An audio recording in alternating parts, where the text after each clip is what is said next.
Olá pessoal, cortei um círculo de 9 centímetros e a gente vai fazer um fuxico. Rapidinho, esse fuxico vai virar um chaveiro, hein? Vocês vão ver que lindeza. Ó, pontinho pra baixo, pontinho pra cima. Rapidinho. Quem tá começando agora vai achar que é difícil e não é, tá? Mas ó, depois que a gente acostuma, olha como é que é rápido, hein? Ó. Vocês vão fazer muitos chaveiros desse num dia, para vender, para presentear, para dar um mimo para cliente de vocês, para quem já tá aí vendendo, ganhando dinheiro com artesanato. Faz isso aqui, ó, com os retalhinhos que vocês têm aí no ateliê, que as clientes vão amar, hein? Ó, isso aqui e um pontinho aqui embaixo.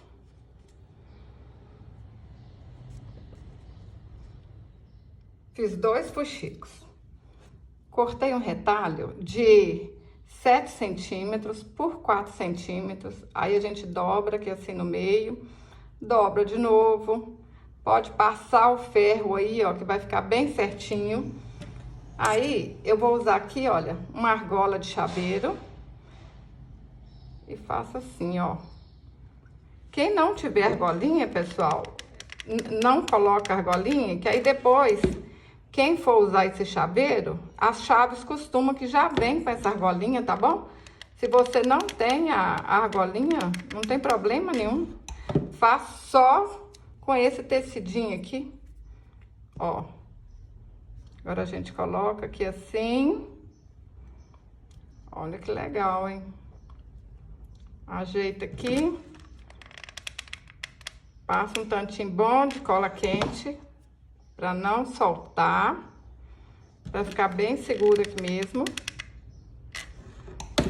Menino, menina, você já é inscrita aqui no canal? Eu tô falando em todos os vídeos e vou falar de novo. Se inscreva, me ajude a realizar o meu sonho, alcançar 1 milhão de seguidores. Pede sua mãe, seu pai, sua avó, sua tia, pede todo mundo para se inscrever. Ó, olha que legal. Não falei que é rapidinho?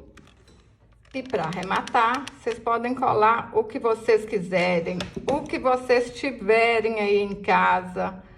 Olha, vou colar aqui essa borboletinha, mas vocês, eu tenho certeza que vocês têm alguma coisa linda aí na casa de vocês para colar aqui. Pode ser uma florzinha de crochê, pode ser um botão. Vai ficar um mais lindo que o outro, hein? Ó, esse aqui eu colei uma flor. Vocês imaginam quantos chaveirinhos que vocês podem fazer aí no dia com retalhinhos de tecido, pessoal? E é o que eu falei, quem não tem essa argolinha, deixa só aqui, ó, o tecidinho aqui, que a pessoa, na hora que ganhar, ela vai ter essa argolinha na chave dela. Eu tô apaixonada com a simplicidade, com a facilidade e custo zero. Se você gostou desse vídeo, curte, compartilhe, deixe um comentário. Até o próximo vídeo. Saúde e paz!